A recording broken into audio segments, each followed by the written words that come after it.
কার্তিক মাসের অমাবস্যা তিথিতে দীপান্বিতা অমাবস্যা, এই পবিত্র দিনেই আমরা পুজো করি মা কালীর। নদিয়ার রাজা কৃষ্ণচন্দ্র 18 সেঞ্চুরিতে কালী পুজোকে জনপ্রিয় করে তুলেছিলেন। বাংলায় দীপাবলির রাত মানেই কালী পুজো, যখন ঘরে ঘরে জ্বলে ওঠে মোমবাতি ও প্রদীপ।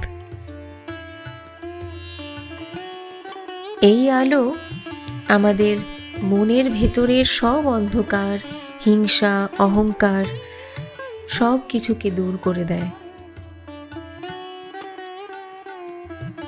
পশ্চিমবঙ্গে কিছু বিখ্যাত কালী পুজো হয় বারাসাতে, নৈহাটিতে, কলকাতার কালীঘাট মন্দিরে, দক্ষিণেশ্বর কালী মন্দিরে, শিলিগুড়িতে, ধূপগুড়ি, কুচবিহার এবং জলপাইগুড়িতে।